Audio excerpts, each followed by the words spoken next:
The roar of the crowd faded to a stunned silence as Carter Hayes gripped the microphone tighter than any football he had ever thrown.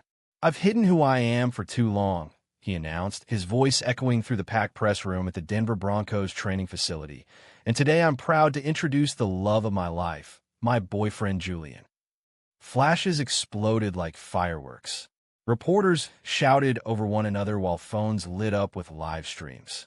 Carter's heart hammered against his ribs, but the crushing weight he had carried for 5 years finally cracked open. Julian stood right beside him, their shoulders touching in the only public contact they had ever allowed themselves. Julian's dark hair was neatly combed, his jaw set with quiet strength, and his blue eyes never left Carter's face.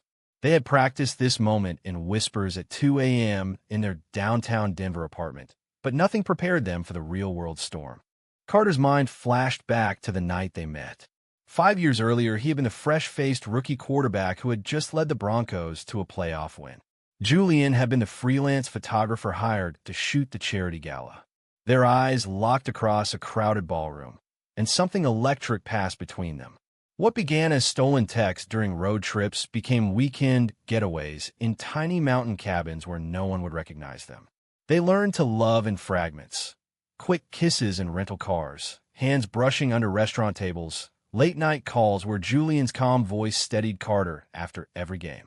The secrecy had been their only protection until today. As the press conference spiraled into chaos, Carter's agent Mike stormed in from the side door. "What the hell were you thinking?" he hissed, but Carter ignored him. He took Julian's hand openly for the first time in public and walked out together. Outside, the Colorado sun felt warmer than it had in years. In the car, Julian finally spoke. "You were incredible. I'm so proud of you." Carter smiled, but his stomach twisted. He knew the fallout was only beginning. Back at the apartment, they collapsed onto the couch. Carter's phone buzzed nonstop.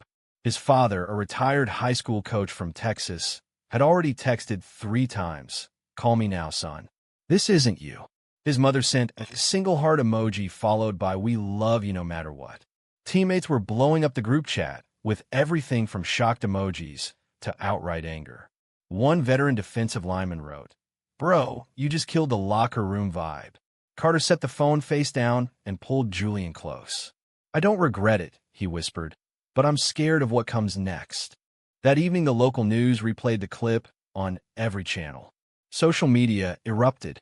Half the comments praised his bravery. The other half called for his benching. Carter stared at the ceiling long after Julian fell asleep. He had just traded 5 years of careful hiding for an uncertain future, and the first cracks were already showing. The next morning, the Broncos' head coach called at dawn. "Hayes, my office. 10 minutes." Carter dressed in silence while Julian made coffee. "Whatever happens, we face it together," Julian said, kissing him softly. Carter nodded, but as he drove to the facility, he felt the familiar knot return to his stomach. The career he had built since college, the Super Bowl ring, the million-dollar contracts, the adoring fans, was suddenly balanced on the edge of a knife. He parked, took a deep breath, and walked inside, knowing one thing for certain. Nothing would ever be the same again. Coach Harlan waited behind his desk, face unreadable. "Sit down, Carter." The room felt smaller than usual. "The owner's on the phone with the league office right now. Sponsors are already pulling calls. Nike wants a meeting. Gatorade is reevaluating. You just dropped a bomb on all of us." Carter met his coach's eyes. "I couldn't keep lying, coach. Not to myself, not to Julian, not to the guys." Harlan rubbed his temples. "I get it, son, but this team is a business. The locker room is split. Some guys are behind you. Others aren't. We're calling a team meeting this afternoon. You need to be ready." Carter left the office with his future hanging in the balance. At home, Julian had lunch waiting, simple sandwiches and fruit, the kind of normal they had fought for. They ate in silence until Julian finally asked, "Do you want to talk about your dad?" Carter shook his head. "Not yet." Instead, he pulled out old photo albums from the closet, pictures of the two of them taken in secret over the years. In one, Julian was laughing on a hiking trail in Rocky Mountain National Park, Carter's arm around his waist just out of frame. In another, they stood on a balcony in San Francisco during the off-season, city lights twinkling behind them. Each image reminded Carter why he had finally spoken. Love like there's deserved daylight. By evening, the national networks had picked up the story. Broncos quarterback comes out in shocking press conference. Carter muted the TV and turned to Julian. I think we should go for a walk. They drove to a quiet park on the edge of a city where the mountains glowed pink in the sunset. For the first time, they held hands without looking over their shoulders. A few joggers passed and did double takes, but no one said anything cruel. It felt like a small victory. Yet Carter's phone kept vibrating. His agent left 3 voicemails.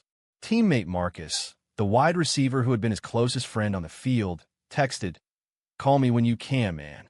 We need to talk." Carter knew the real tests were just starting. The announcement had been the easy part. Surviving the consequences would take everything he had. That night, lying in bed with Julian's head on his chest, Carter stared at the ceiling. 5 years of hiding had ended in 90 seconds at a microphone. Now the world knew, and the world was already deciding what that meant for his career, his team, his family, and the man he loved.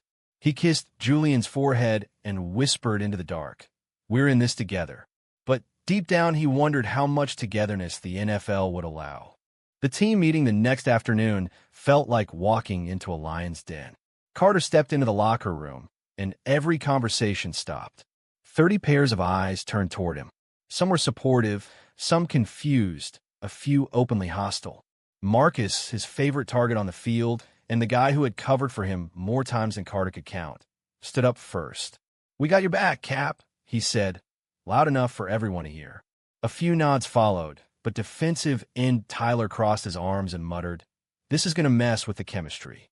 Coach Harlan clapped his hands. "Enough. We're a team." Hayes made a personal decision. Now he moved forward. Practice in 20. Practice was brutal. Every drop pass, every missed block felt loaded. Carter threw the ball with extra fire, but his mind kept drifting to the text from his father that morning. "Your grandfather is rolling in his grave. Call when you're ready to explain." Julian had tried to reassure him before he left the house. "Give them time. They love you." Carter wanted to believe it. After practice, Marcus pulled him aside in the weight room. "I knew, man. I've known for 2 years. You and Julian at that barbecue last summer. Your eyes gave you away. I just didn't say anything because it wasn't my secret." Carter felt a rush of relief. "Thanks for not outing me." Marcus shrugged. "We're brothers on the field. That doesn't change." But later in the showers, Tyler made a pointed joke about rainbow flags in the huddle, and the laughter that followed stung more than any sack. That evening, Carter drove straight to Julian's favorite coffee shop downtown. Julian was already there, sketching on his tablet. When Carter sat down, Julian slid a fresh latte across the table. "Rough day." Carter nodded and told him everything. Julian listened without interrupting, then reached across and squeezed his hand right there in public. "You face the team. That's huge. Now we face everything else together." The next morning, the real storm hit. Nike released a statement saying they were pausing all campaigns featuring Carter Hayes pending further review. 2 local car dealerships that had booked him for commercials canceled overnight. His agent Mike called at 7 a.m. "We lost 3 endorsement deals worth almost $2 million. The league office wants a meeting next week. They're talking about possible fines for conduct detrimental to the team." Carter hung up and stared at Julian, who was making breakfast. "I knew it would cost money. I just didn't think it would happen this fast." Julian set the spatula down. "Money comes and goes. You're still the same man I fell in love with. The one who throws touchdowns and makes me laugh at terrible puns. We'll figure out the rest." Carter pulled him into a hug, breathing in the familiar scent of his shampoo. For a moment, the world outside faded. But the world refused to stay outside. Carter's mother called that afternoon. "Your father hasn't slept. He keeps watching old game tapes like he's trying to find the moment you changed." Carter's voice cracked. "Mom, I didn't change. I was always this person. I just couldn't say it." She sighed. "I know, baby. I'm on your side. But he needs time.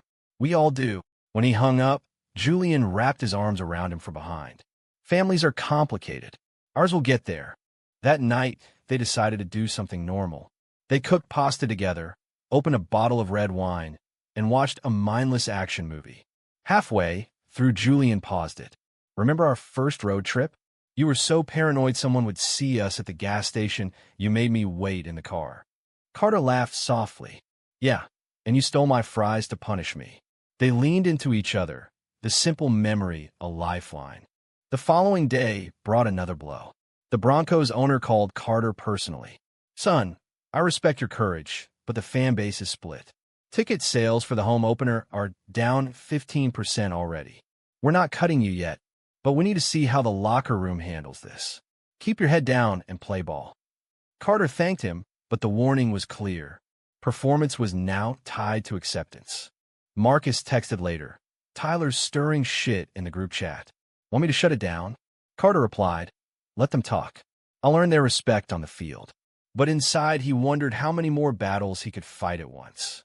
Julian sensed the tension that evening and suggested they visit the small art gallery where they had shared their first real date. The owner recognized Carter immediately, but said nothing, simply handing them 2 tickets with a quiet smile. Walking through the quiet rooms, Julian pointed at a painting of 2 men standing back-to-back against a storm. That's us right now. Carter studied it, feeling the truth settle in his bones. The storm was here, and they were standing together. Back home, Carter finally called his father. The conversation was short and painful. I raised you to be a man, not this. Carter replied, I am a man, Dad, and I love Julian. That doesn't make me less of a quarterback. The line went silent for a long moment. I need time, his father said before hanging up. Carter set the phone down, eyes stinging. Julian pulled him onto the couch and held him without words. The week ended with practice improving slightly. A few more teammates started joking with him again. Marcus even invited Julian to the next player's barbecue, strictly low-key. But Tyler still avoided eye contact, and the media camped outside the facility every morning. Carter and Julian learned to leave through the back gate and take different cars home. One night, after a long workout, Carter came home to find Julian had set up a candlelit dinner on their tiny balcony. You've been carrying the world, Julian said. Tonight, it's just us. They ate slowly, talking about everything except football. For a few hours, the crisis felt far away. But Carter knew the hardest parts were still ahead. Family reconciliation, league meetings, and the first game with the world watching. As they lay in bed later, Julian traced lazy circles on Carter's chest. Whatever happens, I'm not going anywhere. Carter kissed him deeply. Neither am I. Outside, Denver's lights twinkled like distant stars. Inside, 2 men held each other against a storm that was only gaining strength. The league meeting in New York felt like a courtroom.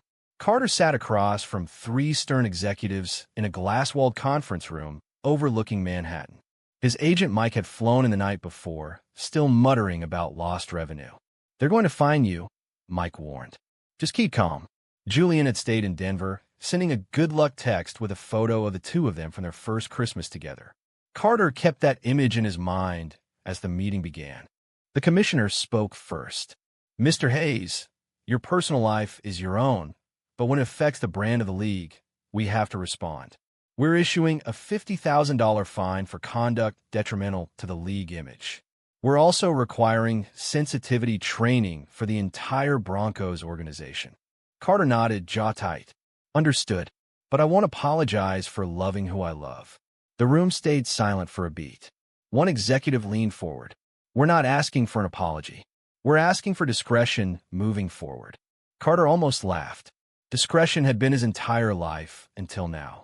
Back in Denver, the fine made headlines again.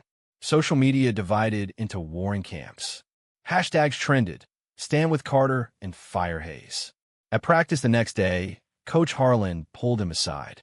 The fine is bullshit, but it's done. Now focus on football. We got the Chargers on Sunday. Carter threw extra routes after practice, working until his arm ached. Marcus stayed late to catch every pass. You're still my quarterback, he said simply. Julian met him at home with takeout Thai food and a new sketchbook. I drew this today, he said, sliding it across the table. Inside was a detailed pencil portrait of Carter mid-throw, the stadium blurred behind him, but his eyes looking straight at the viewer with quiet determination. That's how I see you. Strong. even when the world tries to knock you down. Carter swallowed hard.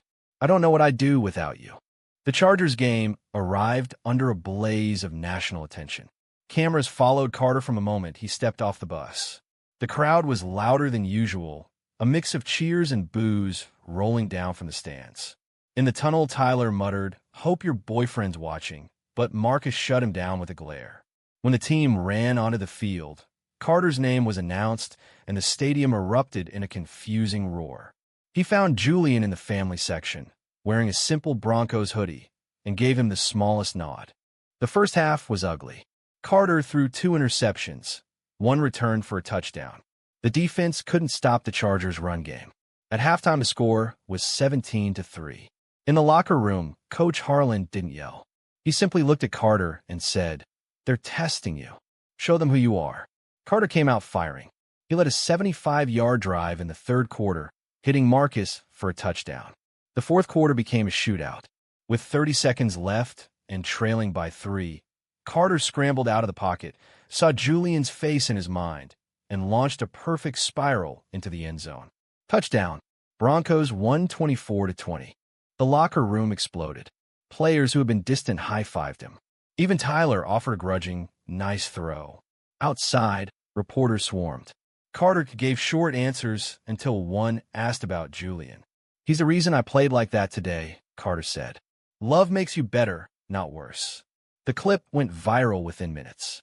That night, Julian greeted him at the door with a kiss that tasted like victory. "You were incredible." They celebrated quietly with pizza and beer on the couch. But the win didn't erase the other battles. Carter's father still hadn't called.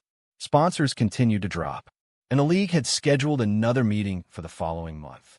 The next week brought a new challenge. Julian's parents flew in from California for a surprise visit. They had known about the relationship for years, but had never met Carter in person. Julian's mother hugged Carter tightly. "We saw the game. You're even more handsome in real life." His father was quieter. "I worry about your safety, son. The world isn't kind." Carter nodded. "I know, but I'm done hiding." The four of them spent the weekend hiking in the mountains. Watching Julian laugh with his parents, Carter felt a pang of envy and hope. Maybe his own family could get there someday. On Sunday, they drove Julian's parents to the airport. Back home, Julian said, "Your turn next. We'll go to Texas whenever you're ready." Carter squeezed his hand. Soon, practice resumed with new intensity. The team chemistry improved slowly. Marcus started bringing his wife to small gatherings, and she and Julian bonded over art. Tyler still kept distance, but he stopped making comments. The media attention settled into a steady hum rather than a roar. One evening after a light workout, Carter came home to find Julian on the balcony with 2 glasses of wine. "I have news," Julian said. "My gallery in Denver wants to do a solo show. Photos from our secret years. I want to include the ones we never showed anyone." Carter smiled. "Do it. Our story deserves to be seen." They toasted to new beginnings, but both knew the road ahead still had sharp turns. The following Monday, Carter received a letter from the NFL Players Association. They were offering support and legal resources if he wanted to challenge the fine. He read it aloud to Julian. This could be the start of real change. Julian nodded. One step at a time. That night, lying awake, Carter thought about the boy he had been in Texas, terrified of his own feelings, and the man he was now, quarterback, partner, fighter. The career crisis had forced him to grow in ways he never imagined. And with Julian beside him, he felt ready for whatever came next. The off week arrived like a gift and a curse. No game meant no escape from the personal storm. Carter and Julian decided to drive to a small cabin in the mountains near Vail for 3 days. No phones, no press, just them in the pines. On the second morning, Carter woke to find Julian already on the deck with coffee. "Your dad called while you were sleeping," Julian said gently. "He wants to talk in person." Carter's stomach dropped. "When?" "Next weekend. He'll fly up." The rest of the day, they hiked in silence, the news hanging between them. Back in Denver, the anticipation built. Carter threw himself into extra film study and workouts. Marcus joined him most days. "You're carrying too much," Marcus said one afternoon. "Let the guys help." Carter finally opened up about his father. Marcus listened, then shared his own story of coming out to his conservative grandparents. It took them 2 years, but they got there. Yours will too. The night before his father arrived, Carter couldn't sleep. Julian stayed up with him, talking through every possible outcome. Even if he's angry, he's still your dad. Carter nodded, but fear gnawed at him. The meeting happened at a quiet diner on the outskirts of town. Carter's father, Robert Hayes, looked older than Carter remembered, gray at the temples, shoulders slightly stooped. They ordered coffee and sat in a corner booth. Robert spoke first. "I watched every game you played this season. You're still the best quarterback I've ever seen." Carter waited. "But I don't understand why you had to tell the whole world. Why couldn't you keep it private?" Carter took a deep breath. "Because hiding was killing me, Dad. Every interview, every sponsor event, I was lying. Julian deserves better. I deserve better." Robert stared into his coffee for a long time. "I'm not saying I accept it yet, but I'm here. That's all I can give right now." It wasn't forgiveness, but it wasn't rejection either. Carter felt a tiny crack of hope. That evening he told Julian everything. They celebrated with a quiet dinner at home, the weight on Carter's chest a little lighter. The next morning brought new trouble. A tabloid published old photos someone had leaked. Carter and Julian at a beach in Mexico 2 years earlier, arms around each other. The headline screamed, "Secret gay romance exposed." Comments flooded in. Some teammates texted support, but Tyler posted a vague tweet about distractions in the locker room that everyone knew was aimed at Carter. Coach Harlan called an emergency meeting. "We're past this," he snapped. "Focus on the next opponent or sit on the bench." The team rallied. Even Tyler muttered an apology under his breath after practice. Carter threw with renewed fire. Julian's solo show opened the following Friday. The small gallery was packed. Carter stood in the back wearing a hoodie, watching strangers study photos of their hidden life. One image showed Julian laughing on a hotel balcony in New Orleans after a playoff win. Another captured Carter asleep on a plane, Julian's hand resting protectively on his knee. When the gallery owner introduced Julian, the room applauded. Carter slipped out before anyone noticed him, but later that night he told Julian, "I'm so damn proud of you." The next game was against the rival Chiefs. National media called it the Coming Out Bowl. Carter played the best game of his season. 4 touchdowns, no interceptions. After the final whistle, he found Julian waiting outside the locker room. They embraced publicly for the first time since the announcement. Cameras flashed, but this time Carter didn't care. Driving home, Julian said, "Your dad texted me. He watched the game. Said you looked free." Carter smiled for the first time in days. Small steps, but steps forward. The following week brought another league meeting, this time with player representatives present. They listened to Carter's side and promised to review the fine policy. On the flight home, Carter turned to Julian. "I think we're actually building something bigger than just us." Julian leaned his head on Carter's shoulder. "We always were." Back in Denver, they fell into a new rhythm. Morning runs together, evening sketch sessions, weekend hikes when schedule allowed. Carter's mother started calling more often. His father sent a short text after the Chiefs' win. "Good game." The endorsements were still gone, but a small LGBTQ sports foundation reached out about a possible ambassador role. Carter felt the ground shifting beneath his feet from crisis to purpose. One quiet Sunday morning, Julian surprised him with tickets to a concert in Boulder. They drove up through the foothills, windows down, music loud. At the venue, they danced like any other couple, no one staring, no one whispering. On the way home, Julian said, "This is what normal feels like." Carter squeezed his hand. "We earned it." Yet the internal voice still whispered doubts. What if the team traded him? What if fans never fully accepted him? Carter pushed the thoughts away. He had faced the hardest part already. With Julian beside him and his own truth finally free, he was ready to keep fighting. One game, one conversation, one day at a time. The trade rumors started quietly. An anonymous source told ESPN the Broncos were exploring options because the distraction factor was hurting ticket sales. Carter read the article on his phone during breakfast and felt the floor drop. Julian set his coffee down. "They can't trade you for being yourself." Carter laughed bitterly. "They could do whatever they want." Practice that day was tense. Coach Harlan pulled him aside after drills. Ignore the noise. Your contract runs through next season. We're not shopping you. But the seed was planted. Carter threw harder, ran faster, stayed later. Marcus noticed and matched him rep for rep. "They'd be stupid to let you go," he said. That weekend, Julian suggested they visit Carter's old college campus in Texas for a quick trip. "Face the past," he said. They flew to Austin and walked the familiar paths where Carter had first realized he was gay but buried it under football dreams. At the stadium, they sat in the empty stands.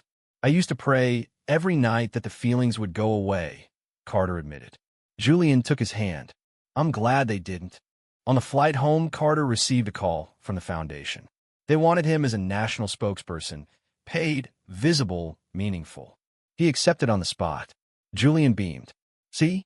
Doors are opening even as others close." The next home game against the Raiders became a referendum.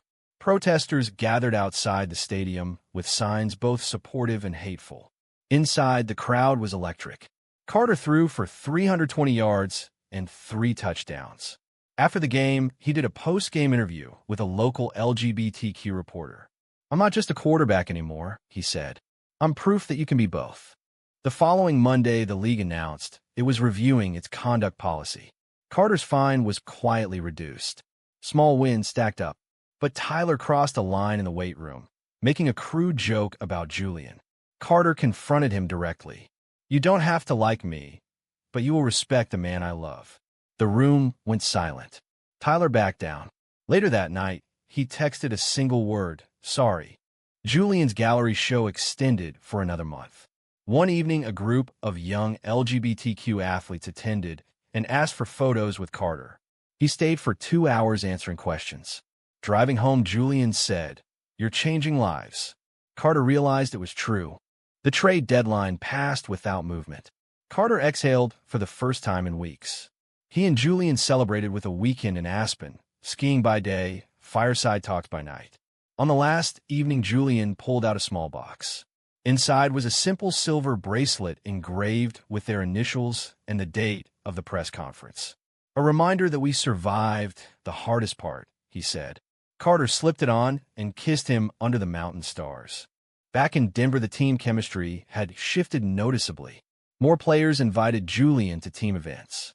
Coach Harlan started using Carter as a leadership example in meetings. The internal crisis was easing, but Carter knew the external world still watched. One afternoon, his father called unexpectedly. "I've been thinking," Robert said. "Your mother showed me some articles about other athletes who came out. Maybe I was wrong to judge so fast." Carter's throat tightened. "Thanks, Dad." It wasn't full acceptance, but it was progress. The final regular season game approached. The Broncos were fighting for a playoff spot. Carter trained like never before. Julian attended every home practice, sketching from the stands. Their love had become a quiet anchor in the storm. On game day, the stadium was packed. Carter led the team to a dramatic comeback victory. In the locker room, the entire team chanted his name. Marcus slapped his back. "We're going to the playoffs, Cap." Carter looked around at the faces that had once been wary and felt something settle deep inside him. Peace. That night, at home, Julian greeted him with takeout and a playlist of their favorite songs. They danced slowly in the living room, the city lights sparkling outside. Carter whispered, "I almost lost everything, but I found something better." Julian smiled against his shoulder. "We both did." The playoffs loomed, but for the first time, Carter felt ready. Not just as a quarterback, but as a man who had finally come home to himself. Playoff week brought a new level of intensity. The Broncos faced the defending champion Chiefs again in the divisional round.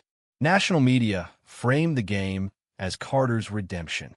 He ignored the headlines and focused on the film. Julian stayed calm, cooking big breakfasts and reminding him to breathe. "You've already won the hardest game," he said the night before. Game day arrived cold and crisp. The stadium roared as Carter took the field. The first half was a defensive battle. In the third quarter, he threw a 45-yard touchdown to Marcus that brought the crowd to its feet. The fourth quarter turned into a nail-biter. Trailing by 4 with 2 minutes left, Carter drove the team down the field. On 4th and goal, he scrambled, saw an opening, and ran it in himself. Touchdown. Broncos won 27-24. The locker room erupted. Teammates lifted Carter onto their shoulders. Even Tyler joined the celebration. Outside, Julian waited with tears in his eyes. They hugged in front of flashing cameras, and this time the world cheered with them. The next morning, the NFL announced new guidelines protecting players' personal lives. Carter's fine was officially waived. His father called while they were eating breakfast. "I watched the whole game. You played like a champion. I'm proud of you, son." Carter closed his eyes, the words he had waited years to hear finally landing. "Thanks, Dad. That means everything." The foundation offered Carter a full-time role after the season. He accepted. Julian's photography career soared with new commissions. They started talking about buying a house with a bigger yard, maybe even adopting a dog. Life was opening up in ways neither had dared imagine. In a conference championship, the Broncos fell short, but Carter walked off the field with his head high. The season had been about more than wins. Back home, Julian greeted him with a homemade cake that read, "Proud of you," in Broncos orange. They spent the evening planning their future, travel, advocacy, quiet nights, just being themselves. Months later, during the off-season, they returned to the same park where they had walked hand-in-hand the day after the announcement. The trees were in full bloom. Carter stopped under their favorite oak and turned to Julian. "I used to think coming out would end my career. Instead, it gave me my life back." Julian smiled. "And you gave me mine." They stood there, two men who had faced every storm together and come out stronger. The journey had been painful, beautiful, and entirely theirs. True or false? Hiding your true identity is the only way for a gay professional athlete to have a long and successful career.